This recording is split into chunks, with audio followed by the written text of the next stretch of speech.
Chapter 10 Circles.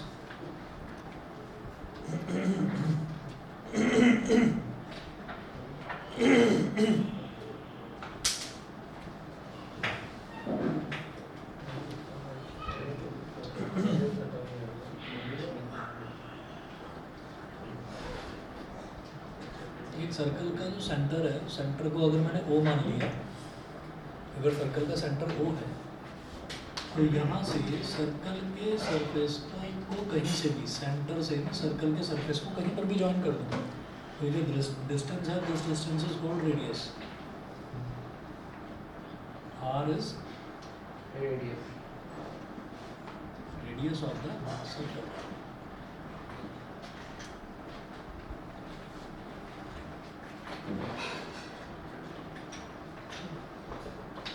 अगर इसी radius को पीछे एक्सटेंड कर दिया जाए तो ये यहाँ से और यहाँ तक वाली जो लेंथ है, this is called diameter. D, diameter.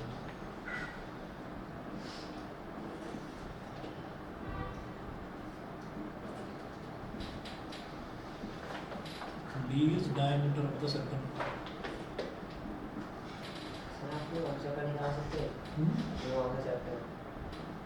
बताओ कौन सा करना? बाकी सबके किसी के में आ रहा है सर्कल्स? चलो कि जैसे यूटीसी की तो नहीं है। आएगा भी सर्कल? नहीं पता। आप कहो तो फिर देखो, आप अपना सिलेबस देखो फटाफट, देख कर बताओ। अगर एरिया ऑफ पैरेललोग्राम्स वाला आ रहा है तो मैं पहले वो करा दूँगा जो करा चुका हूँ। ठीक है,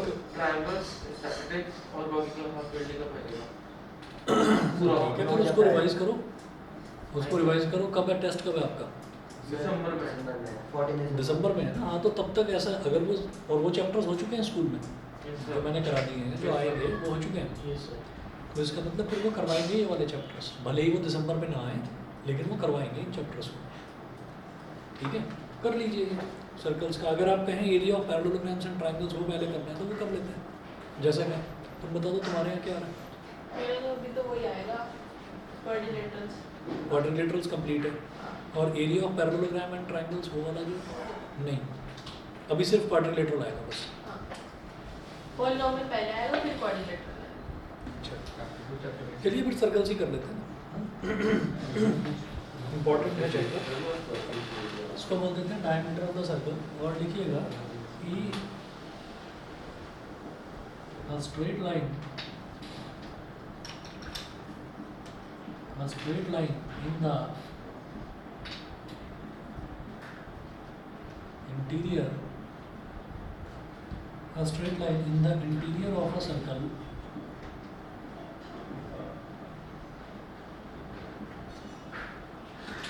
touching it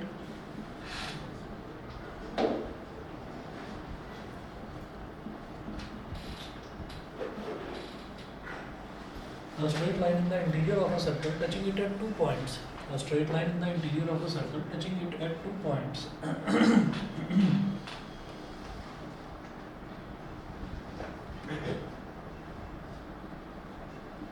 is called its chord. Is called its chord. ठीक है? तो ये लिखिएगा, the longest chord is the diameter. The longest chord of a circle passes through, the longest chord of a circle passes through its center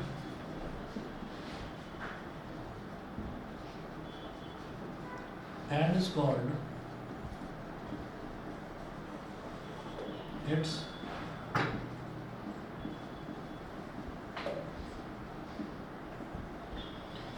the longest chord of a circle passes through its center and is called its diameter. ठीक है, उसको हम diameter बोल देते हैं।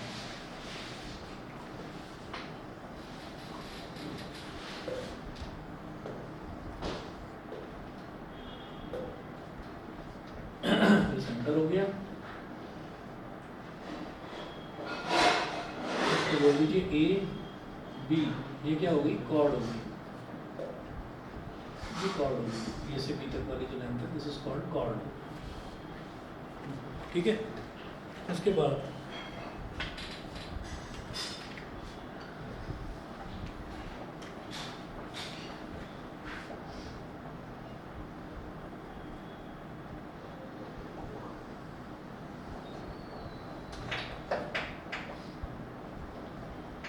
अगर एक circle में मैंने इधर एक पॉइंट ले लिया ए, इधर एक पॉइंट ले लिया बी, तो ये जो ए से बी तक वाली जो कर्व्ड लेंथ है ना, ये जो यहाँ से लेकर यहाँ तक वाली जो कर्व्ड लेंथ है, इसको हम क्या बोलेंगे? Minor arc. Minor arc. और ए से बी तक वाली यहाँ से लेकर और यहाँ तक वाली जो लेंथ है, ये जो यहाँ से यहाँ तक वाली लेंथ है, इसको क्या बोलेंगे? Major arc. ठीक है, कर्व लेंथ जो है इसको छोटी वाली को तो बोल देंगे माइनर आर्क, और जो बड़ी वाली है बड़ी वाली को बोल देंगे मेजर आर्क। ठीक है, सर आपको टेस्ट ले लो टेस्ट। हाँ लूँगा ना अभी। जो आपके पेपर में आ रहे हैं उसका ले लेता हूँ टेस्ट। ठीक है, और ये मैं देखता हूँ, परसों रख लेता हूँ, परसों है उसके नेक्स्ट डे बता दूँगा आपको। सर मेजर और माइनर आर्क समझिएगा। क्या मेजर और माइनर आर्क समझिएगा। दोबारा समझ लो आप।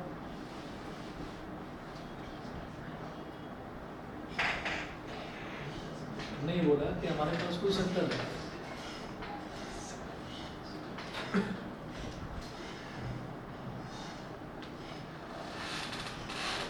ये सर्कल का सेंटर हो गया, यहाँ से और यहाँ तक हमने एक कट लगा दिया और इसको बाहर निकाल लिया यहाँ से।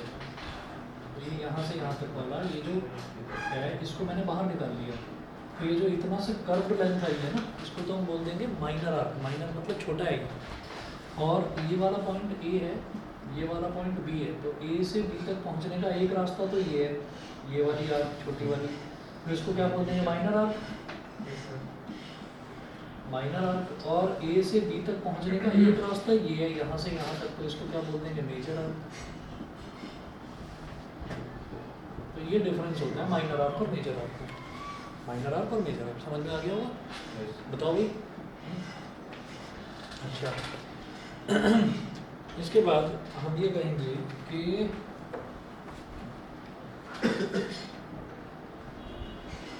सेक्टर्स। सेक्टर्स सेक्टर्स में लिखिएगा कि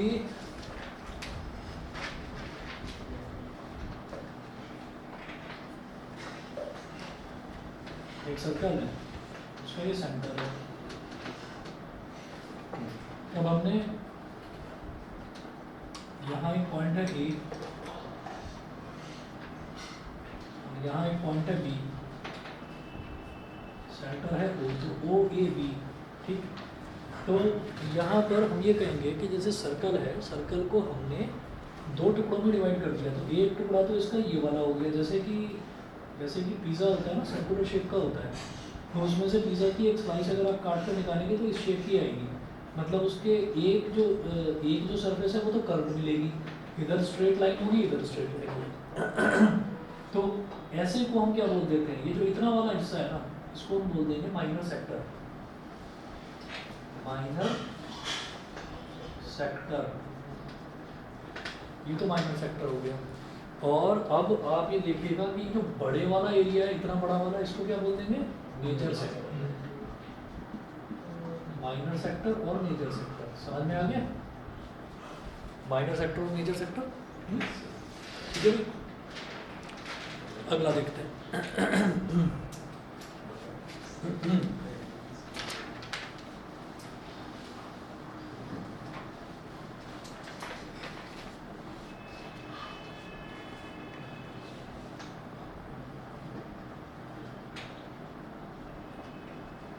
फिर लिखिएगा segments.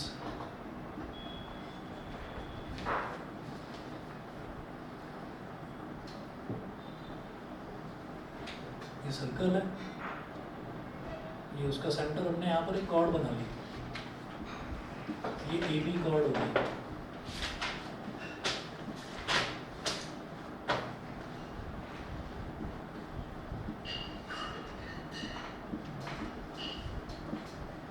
chord divides a circle into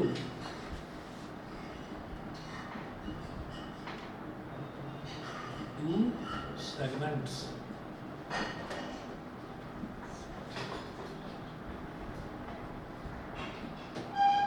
ये जो कॉर्ड है, कॉर्ड सर्कल को दो सेगमेंट्स में डिवाइड करती है। एक तो कॉर्ड के नीचे वाला सेगमेंट मतलब नीचे वाला हिस्सा हो गया, ठीक है, और कॉर्ड के ऊपर वाला हिस्सा हो गया। तो ये जो नीचे वाला ये छोटा हिस्सा दिखाई दे रहा है, फिर इसको क्या बोल देंगे, समझ रहे होंगे, इसको क्या बोल देंगे, माइनर सेगमेंट। अरे जो ऊपर वाला हिस्सा, ऊपर वाले हिस्से को क्या बोल देंगे, मेजर सेगमेंट। माइनर सेगमेंट और मेजर सेगमेंट इस तरह से होते हैं। ये तो हो गया माइनर सेगमेंट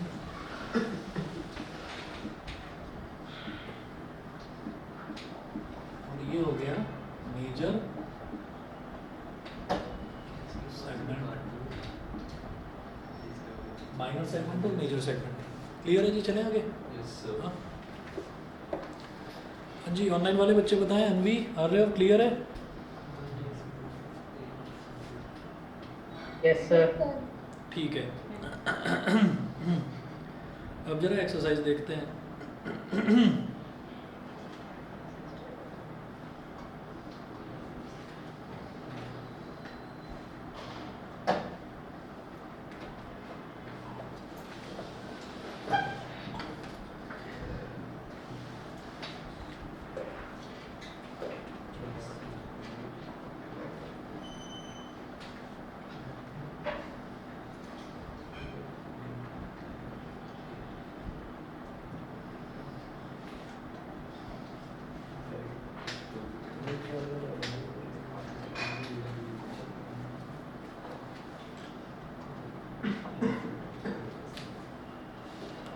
एक्सरसाइज 10.1 पर आ जाइए सीधा।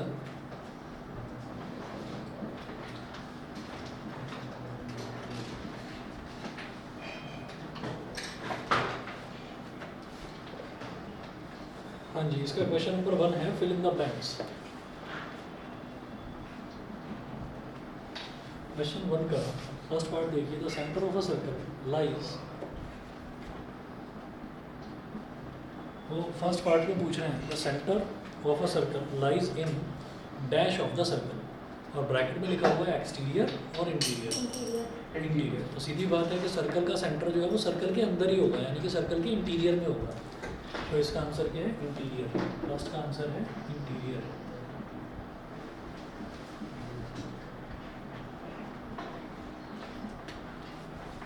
Second, a point whose distance from the center of a circle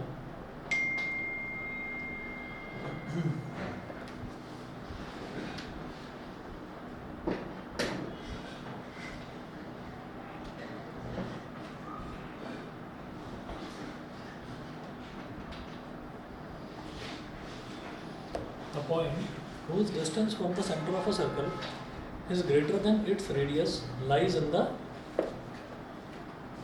second. देखिएगा, एक सर्कल बना दो ऐसे, ये पॉइंट है, मतलब पॉइंट जो सेंट्रल पॉइंट है इसको उसको सेंटर बोल देते हैं, वो खबर बोल रहे हैं। A point whose distance from the centre of a circle, एक पॉइंट जिसका सर्कल के सेंटर से distance is greater than its radius, जो रेडियस से बड़ा है। तो अगर मान लीजिए मैं यहाँ से सेंटर से एक कोई पॉइंट ले लूँ तो रेडियस से बड़ा, रेडियस तो यहाँ पर हो जाएगा जो सर्कल पर ही लाई करेगा। भाई रेडियस वाला पॉइंट कौन सा होगा, आप सेंटर से इस पॉइंट को ज्वाइन करेंगे तो रेडियस बन जाएगा ना ये। तो वो कह रहे हैं कि एक ऐसा पॉइंट जो कि रेडियस से बड़ा है, जो कि रेडियस से बड़ा है, तो रेडियस से बड़ा वाला पॉइंट तो मान लीजिए डिस्टेंस एक्स है ना, और ये जो है यहाँ से यहाँ तक वाला जो है ये आर है। तो रेडियस से जो बड़ा है वो तो सर्कल के बाहर ही लाई करेगा, वो वाला पॉइंट जो रेडियस से बड़ा है वो सर्कल से बाहर लाई करेगा कि नहीं, बताओ भाई। हाँ ठीक है, तो इसका आंसर क्या होगा, एक्सटीरियर। एक्सटीरियर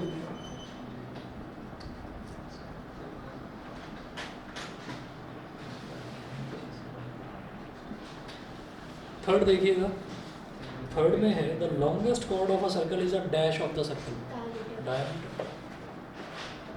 ये तो हमने डायमीटर की डेफिनेशन में ही देखा था।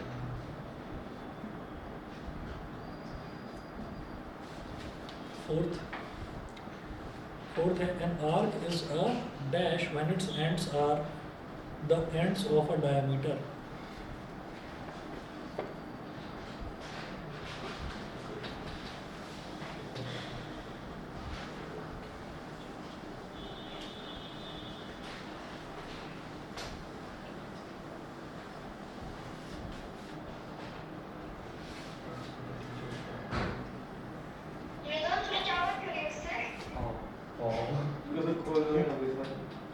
मोबाइल को साइड में रख दो ना, तो मैं तो सामने पढ़ा रहा हूँ ऑफलाइन। फोर्थ देखिएगा, an arc is a dash when its ends are the ends of a diameter। क्या? सेमी सर्कल, बिल्कुल सही। एक आर्क जो है ये और ये, तो आर्क है ए बी, तो आप ये कहेंगे कि ए से बी तक जो आर्क है, अगर मैं ए और बी को ज्वाइन कर दूँ, ए और बी को ज्वाइन कर दूँ, तो सेंटर से गुजरने वाली कॉर्ड हो गई है, यानी कि डायमीटर बन गया। तो डायमीटर अगर बन गया तो ये जो आर्क है ये क्या कहलाएगी भाई? अगर ये जो आर्क है इसके एंड पॉइंट्स जो हैं, इसके जो एंड पॉइंट्स हैं ए और बी, ये एक डायमीटर के भी एंड पॉइंट्स हैं, तो ये तो सेमी सर्कल बन गया। मेजर नहीं, अब ये कहेंगे इधर भी बराबर है और इधर भी बराबर है, तो कोई मेजर और कोई माइनर नहीं, आर्क भी नहीं, सेमी सर्कल वही। आर्क तो ये है, ए से बी तक आर्क तो ये है। वो कह रहे हैं आर्क के एंड पॉइंट्स अगर डायमीटर के भी एंड पॉइंट्स हैं तो वो क्या बन जाएगा? Semi circle. तो 4 का आंसर है सेमी सर्कल।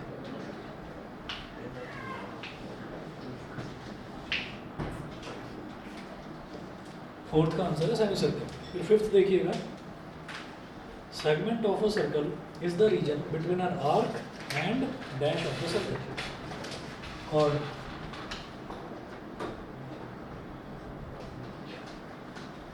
सेगमेंट कौन सा एरिया होता है? किसी भी आर्क के और कॉर्ड के बीच का एरिया इज कॉल्ड सेगमेंट। ठीक है, तो वो क्या पूछ रहे हैं कि segment of a circle is the region between an arc and dash of the circle, dash यानी कि कॉर्ड। ठीक है, कॉर्ड और आर्क के बीच में। सिक्स्थ है, a circle divides the plane on which it lies in.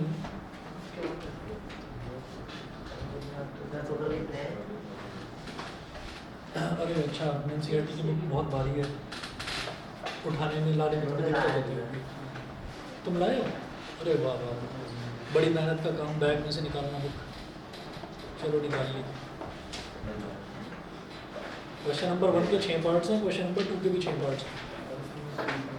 Page number 171। A circle divides the plane on which it lies in 3 parts। जो circle है, तो एक तो हो गया इंटीरियर, एक हो गया एक्सटीरियर, और एक हो गया on the circle.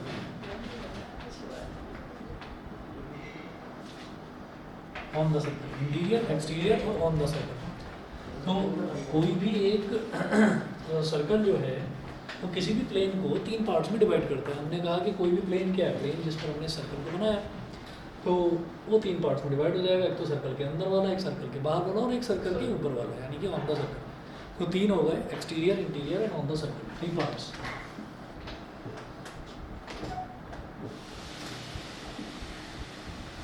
Question number 2 देखिएगा, राइट ट्रू और false, give reasons for your answers. First है, line segment joining the centre, line segment joining the center to any point on the circle is the radius of the circle. True.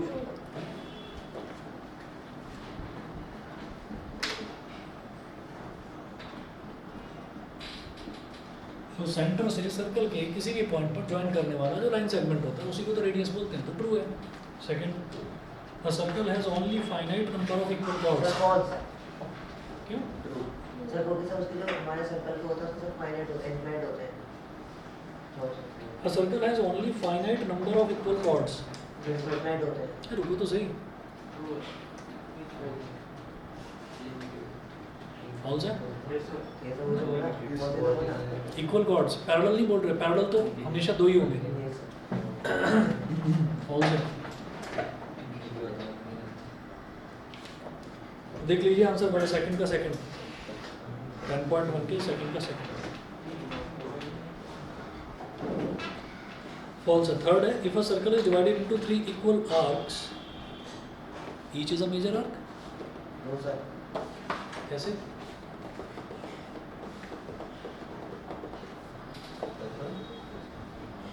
If a circle is divided into 3 equal arcs, Yes. each is a major arc. No. क्यों? तीनों same है, कोई एक दूसरे से बड़ा नहीं है। ये तो ये है। A, B, C। ये वाली arc A B, B C और A C तीनों ही इक्वल है, तो हम किसी को मेजर कैसे कह सकते हैं? किसी को ऐसा तो नहीं है ना कि हम सबको ही कहते हैं सभी के सभी मेजर है ना, या सभी के सभी माइनर है, ये नहीं कहेंगे, ये कहेंगे सब इक्वल आर्क है। ठीक है, तो यहाँ पर थर्ड जो है, थर्ड भी फॉल्स है। थर्ड का डायग्राम है, arc A B equal to arc A C is equal to arc B C.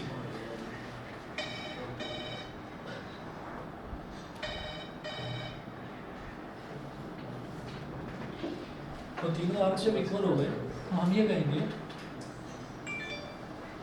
Each arc is equal. We can say that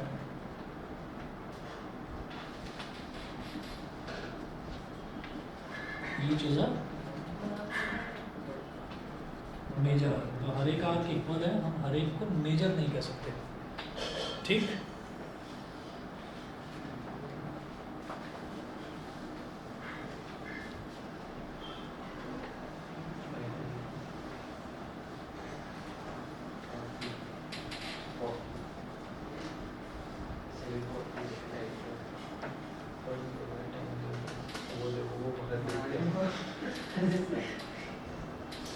ये मार रही है।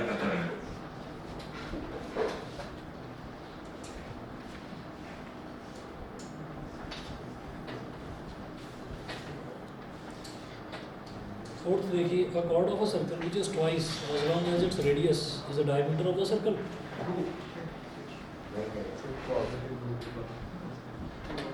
अरे ट्रू है, रेडियस का डबल जो है, सीधी बात ये है, उन्होंने क्या बोला, a chord of a circle which is twice as long as its radius, जो कि रेडियस का ट्वाइस है। तो रेडियस का ट्वाइस जो कॉर्ड है तो डायमीटर ही होता है, हमें पता है डायमीटर है। ट्रू है, true because D is equal to 2R। Fifth देखिए, sector is the region between the chord and its corresponding arc। बताओ,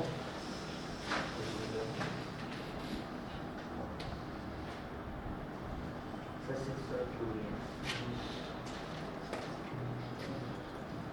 कॉर्ड और कॉर्ड के कॉरस्पॉन्डिंग आर्क के बीच का जो एरिया है वो सेगमेंट होता है, सेक्टर नहीं होता। सेक्टर क्या होता है कि अगर हम यहाँ से इसको ज्वाइन करें और इसको ज्वाइन करें, मतलब हमने अगर किसी कॉर्ड के एंड पॉइंट्स को ऐसे ज्वाइन कर दिया सेंटर से, ठीक है, वो रेडियस बनाकर, तो उसके नीचे का ये पूरा का पूरा एरिया वो सेक्टर कहलाता है। ठीक है, आप ये कहेंगे फॉल्स और रीजन लिखेंगे because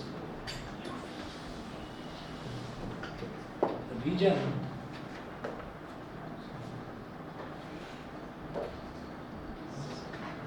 because region between because region between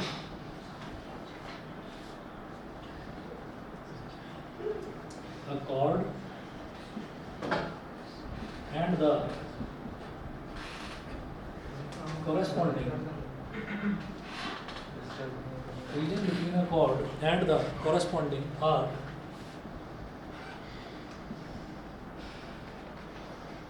is called segment। इसको सेगमेंट बोलते हैं, सेक्टर नहीं बोलते। ठीक है भाई। उसके बाद सिक्स देखिए, a circle is a plane figure। Plane तो है। सर्कल एक प्लेन फिगर है, राउंड फिगर नहीं है। राउंड फिगर कैसे होती है, 3D फिगर कहते हैं राउंड फिगर, वो होता है स्फीयर। तो सर्कल जो है वो सर्कल को मैं एक प्लेन पर ड्रॉ कर सकता हूँ, तो yes it is a plane figure, तो ये ट्रू हो गया। हाँ जी बताइए रणबीर, आर यू क्लियर है? हाँ सर इसे एक और Yes, sir. कुछ कहते हैं जिससे क्या? जो प्लेन फिगर होता है इसमें एक और भी नाम होता है, जैसे क्लास में एक और नाम होता है। अरे तो धीरे बोल रहा हूँ, ऊपर से मास्क भी लगा लिया, मुझे समझ में नहीं आ रहा। सर एक और नाम भी 10th क्लास में प्लेन के लिए प्लेन ही बोलते हैं। प्लेन हाँ कार्टेशियन सिस्टम तो नहीं, कार्टेशियन फिगर तो नहीं, और कुछ नहीं। चलिए जी, उसके बाद आप इसमें थ्योरम्स हैं, 6-7 थ्योरम्स हैं। पहली थ्योरम लिखें, equal chords of a circle subtend equal angles at the centre.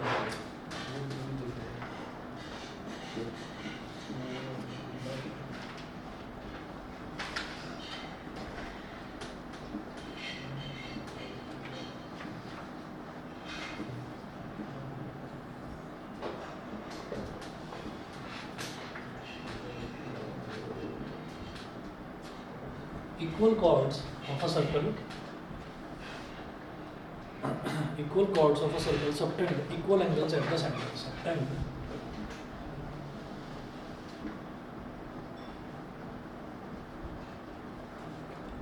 subtend equal angles at the center.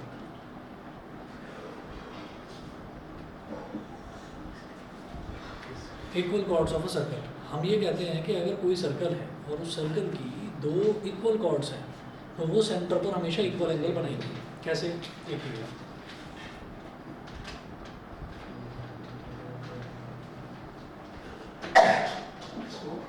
God bless you.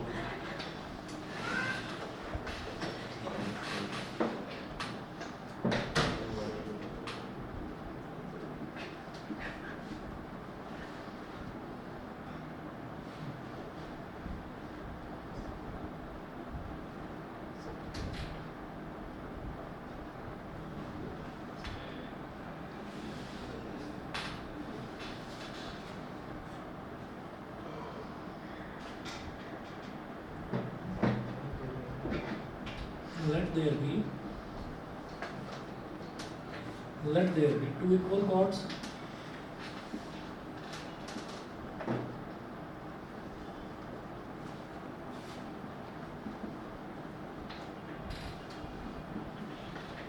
let there be two equal chords AB and CD of a circle with center O, bracket में लिखिएगा as shown,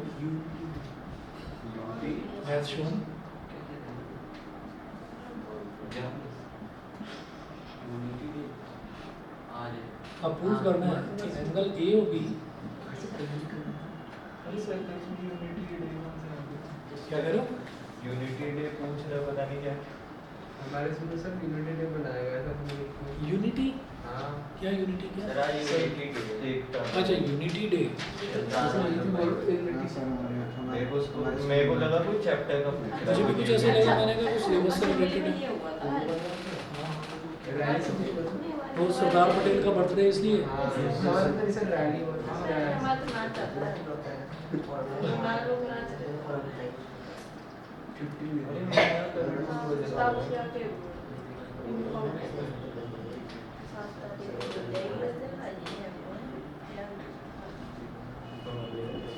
we have to prove that angle A O B की ये अगर chord A B C D equal है तो ये जो centre पर एंगल बनाएगी ना, ए बी क्या बना रही है सेंटर पर angle A O B, C D क्या बना रही है सेंटर पर एंगल सी ओ डी। हमें ये प्रूव करना है कि एंगल ए ओ बी और एंगल सी ओ डी दोनों के दोनों इक्वल होंगे। हाँ ट्रायंगल वाले ही है, बस सर्कल आ गया। तो अब आप ये देखिएगा कैसे करेंगे इसको। इन triangle A O B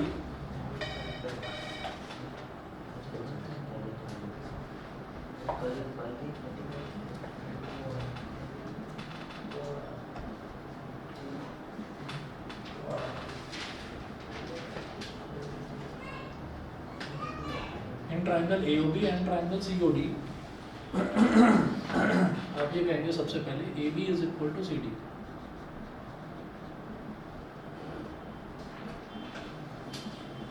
bracket में लिखिएगा गिवन दे रखा है कि भाई ए बी और सी डी दोनों के दोनों इक्वल हैं, इक्वल कॉर्ड्स दे रखी है ना, तो A B is equal to C D पहला।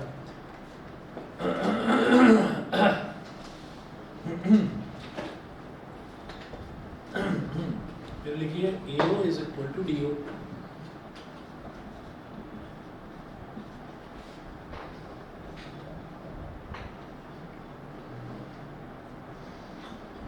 इक्वल टू आर लिख दो भाई, दोनों ये भी आर है, ये भी आर है, ये भी आर है और ये भी आर है, तो ये भी रेडियस है, ये भी रेडियस है, तो दोनों आर के इक्वल है। ठीक है, मैंने A O is equal to D O बोल दिया। इसी तरीके से B O is equal to C O. Sir कैसे रेडियस वहाँ पे भाई सेम सर्कल का रेडियस ही तो है सारे के सारे, बस दो कॉर्ड्स को छोड़ दो। कॉर्ड्स कौन कौन से, एक तो ये ए बी और एक सी डी, इसको छोड़ दो तो ए ओ भी रेडियस है, डी ओ भी रेडियस है, A O is equal to D O ले लिया। आपकी मर्जी है इसमें, आप A O is equal to C O भी लिख सकते हो, लेकिन दो जो लेनी है लेंथ वो दोनों अलग अलग ट्राइंगल्स की लेनी है। ये A O is equal to B O मत ले लेना, मुझे ये ट्राइंगल और ये ट्राइंगल कॉन्ग्रुएंट प्रूव करना है। मैंने ले लिया A O is equal to D O, B O is equal to C O. ठीक है, दोनों के दोनों रेडियस के इक्वल है। बताइए जी, क्लियर है कि नहीं? Yes sir. समझ गए? तुम भी समझ गए? बताओ भाई। Yes sir.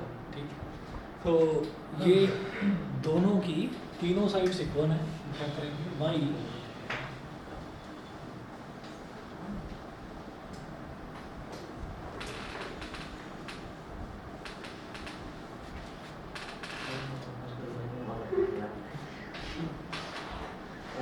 मान काट ले।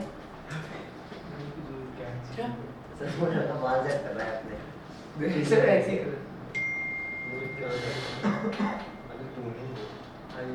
तेरे नाम वाला सलमान खान लग रहा Salman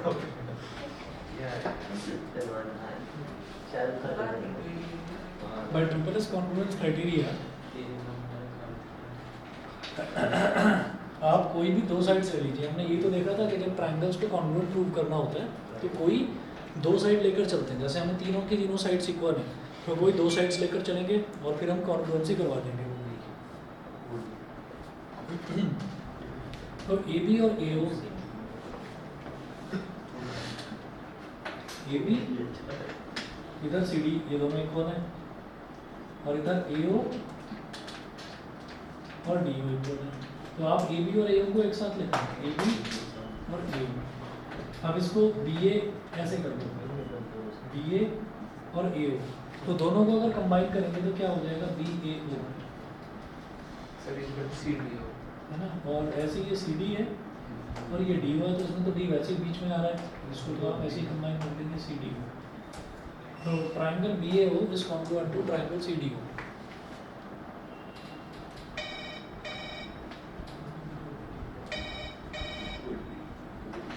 triangle B A O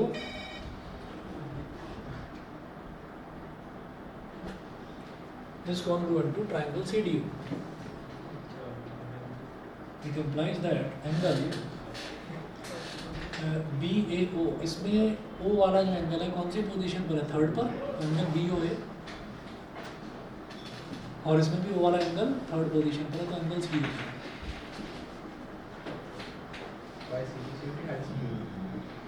by CPCD।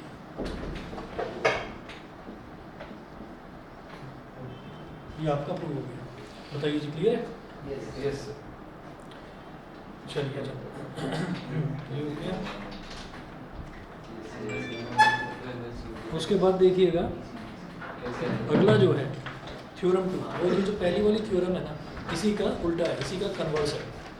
तो लिखिएगा theorem 2।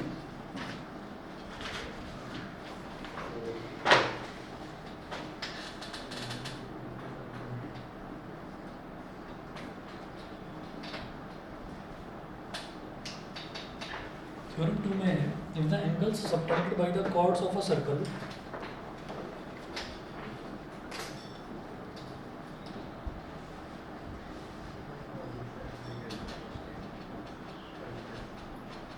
the angles subtended by the chords of a circle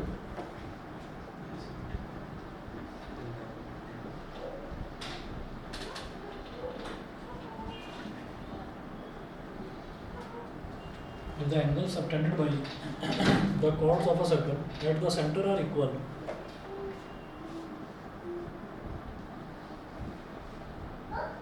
at the center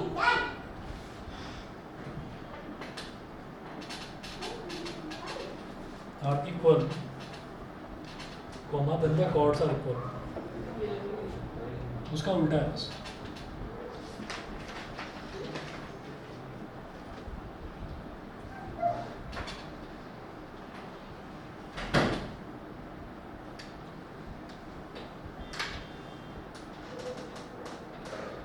तो इस बार इन्होंने बोला है कि कोई दो कॉर्ड्स हैं और वो जो दो कॉर्ड्स हैं ना वो सेंटर पर जो एंगल बना रही हैं वो सेंटर पर बनाने वाला एंगल वो इक्वल है, ये दे रखा है. वो आपको ये प्रूव करना है कि वो जो दोनों कॉर्ड्स हैं वो इक्वल है. ठीक है, पहले वाले में क्या दे रखा था पहली थ्योरम में कि दोनों कॉर्ड्स इक्वल थी, तो आपको ये प्रूव करना था कि वो सेंटर पर जो एंगल बना रही है वो इक्वल होगा. लेकिन अब उल्टा करना है कि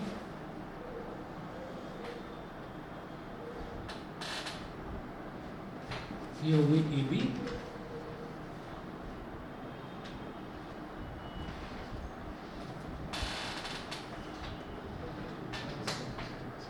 और ये हो गई कॉर्ड, दूसरी कॉर्ड हो गई सी डी.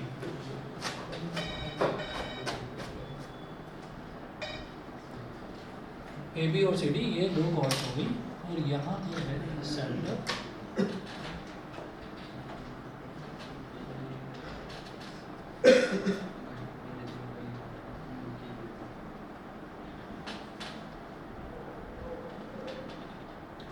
ये भी रेडियस आर, ये भी रेडियस आर, ये भी आर, ये भी आर. और इस बार ये वाला जो एंगल है, एंगल ए ओ बी और angle C O D equal दे रखा है given.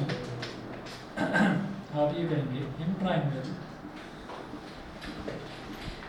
A O B and triangle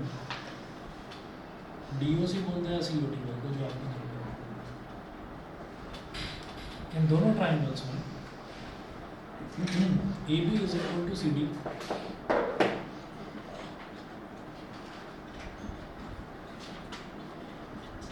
A B is equal to C D, ये तो दे रखा है. दूसरा सॉरी ये तो प्रूव करना है. सॉरी ये है A O is equal to D O, दोनों ही रेडियस के इक्वल, आर के इक्वल. फिर दूसरा angle A O B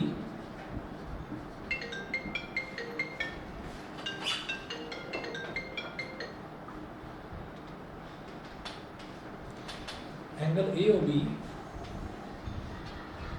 is equal to angle C O D.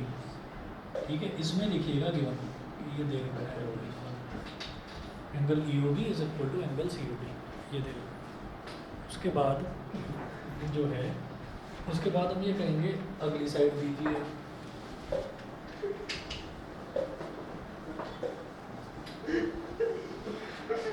हो गया ना कौन कौन ये नहीं सर, सर नहीं सर, कौन? मैंने कुछ भी नहीं किया. क्या कर रहा है? क्या हो गया? तो ये वही बायजूस वाला भैया मत करो, क्या कर रहे हो तुम? कर ही दिखा. नहीं तुम्हें नहीं कह रहा हूँ. आपने सर पढ़ रही है. मुझे लगा मैंने कहा तुम्हें कह रहे क्या हैं. कर रहा है? क्योंकि इससे पहले 3 बार तुम कर तो ये A O is equal to D O हो गया, ये वाला हमने यूज़ कर लिया. अब ये यूज़ कर लो, D O is equal to C.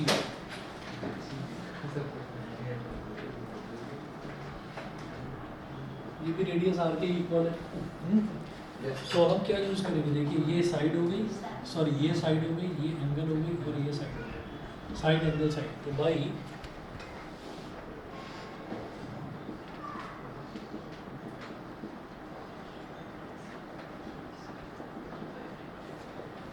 SAS congruence criteria, by SAS congruence criteria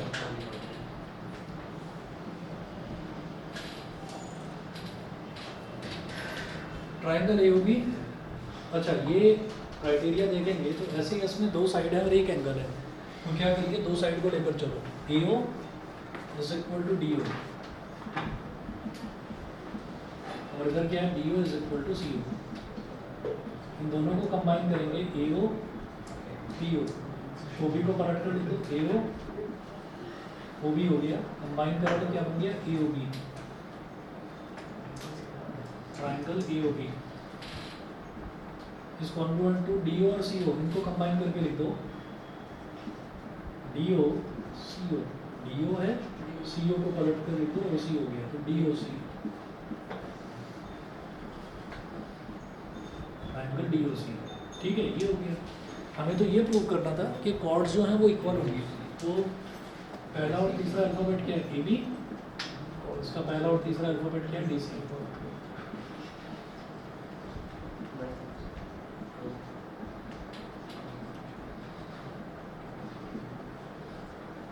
ये प्रूव ठीक है, इतना करिए, बाकी नेक्स्ट क्लास में देखते हैं। कितनी जल्दी अच्छा, क्वाड्रिलेटरल का टेस्ट ले सकता हूँ परसों, ठीक है, कल बता दूँगा।